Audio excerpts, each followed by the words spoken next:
Welcome, my followers within Kenya and across the borders of Kenya. Mafunzo New Curriculum May Edition 2024. In this episode, I want to answer questions raised by my learners in grade 6, year 7, and also year 8. And this is in conjunction with SST. There's one learner who wants to know the number of counties by mentioning their names that border with Kenya. Counties in Kenya that border Tanzania include the following: Kajiado, whose governor is Joseph Ole Lenku; Narok, whose governor is Patrick Ole Ntutu. Then we have Migori County, Taita Taveta County, and down there also we have Kwale County. Those are the 5 counties bordering Kenya and Tanzania: Kajiado County, Narok, Migori, Taita Taveta, and Kwale. There's another learner who wanted to know the main plains found in Kajiado County. These are the main counts. These are the main plains found in Kajiado County: Amboseli Plains, Kaptei Plains, Embakasi Plains, Ewaso Nyiro Plains, Tinga Plains, and of course, we have Kajiado Plains, just to mention a few. There could be so many, but I've just sampled these 6. Another learner wanted to know from me the main minerals in Kajiado County, the main minerals mined in Kajiado County. And as for my sampling, I've sampled the following minerals: 1, soda ash from Lake Magadi; salt from Lake Magadi; limestone, known for cement production. Then there's also gemstone, gypsum, and not forgetting building stones. Those are some of the minerals mined in Kajiado County.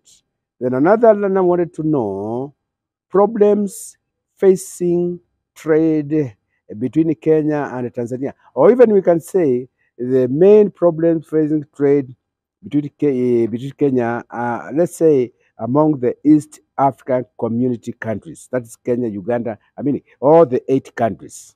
And just to narrow it, the gap between Kenya, Uganda, Tanzania. Now, there are quite a number of them, but here I want to just to mention 4. One problem is production of similar goods. You find that what Tanzanians are producing, it is the same produce, it is the same production which is produced in Kenya and also Uganda. So when we go to the market, then no one is willing to buy from the other one because we have similar goods. Then the other problem is lack of common currency. We don't have a common currency.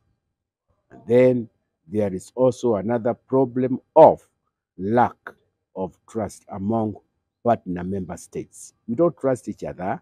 And then finally, we have a problem with poor infrastructure. You will find that the roads to the Kenyan side are very nice, but when you go to another country, for example, you find the roads are very impassable. That's a problem of poor infrastructure.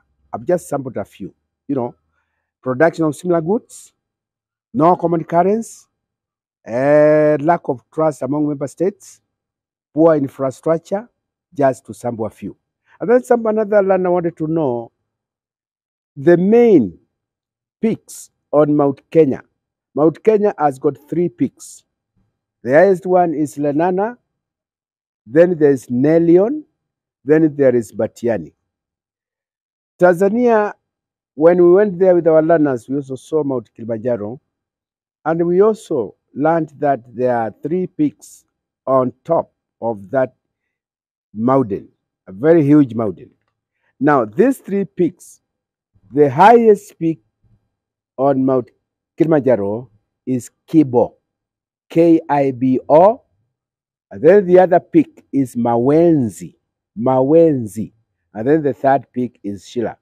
Although the Tanzanians told me they don't recognize Shila, they recognize Kibo and Mawenzi. And by the way, learners, the height of Mount Kenya is 5,199 meters above the sea level.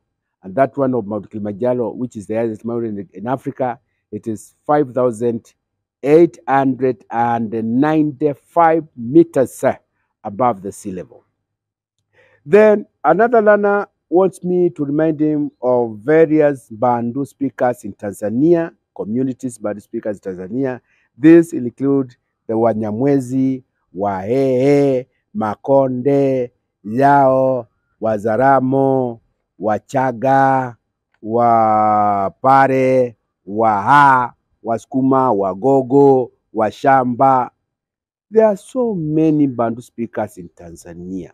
As you know, Tanzania is a very large country, and so you expect also the number of Bantu speakers also to be there. They will be quite high.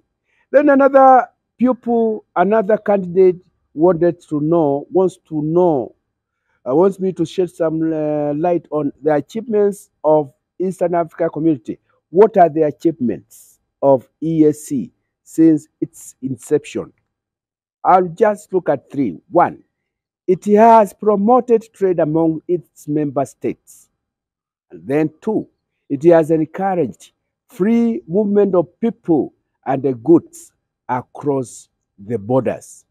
And then it has tried its best to protect goods from member states from unfair competition from other blocks, regional blocks like SADC and ECOWAS. Then another wonderful learner, a very keen student in my grade, wants me to go down and highlight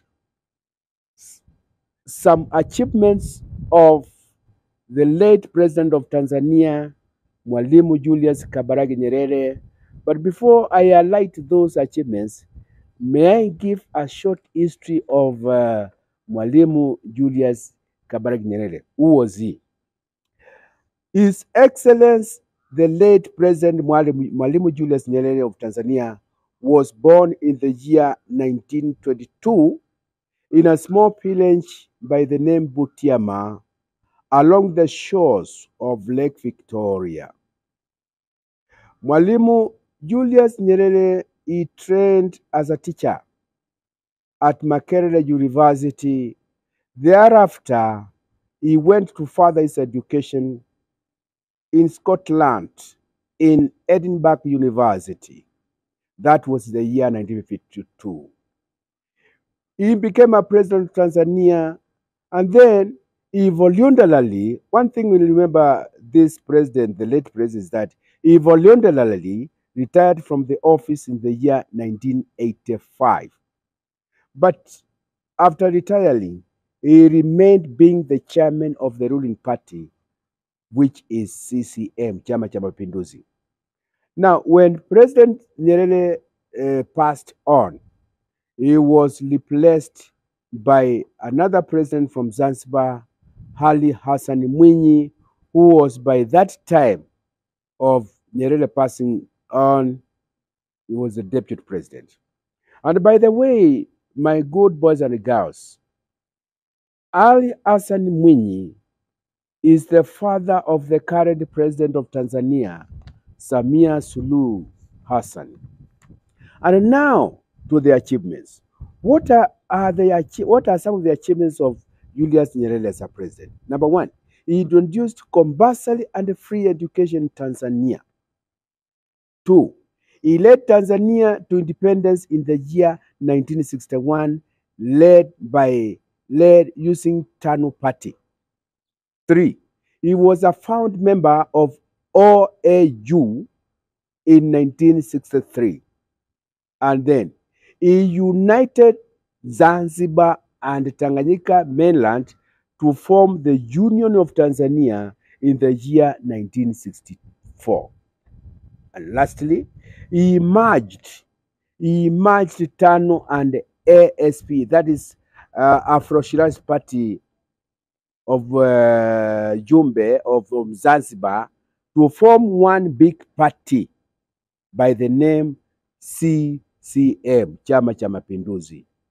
And that was in the year 1964. So those are some of the achievements of the late president. Thank you, boys.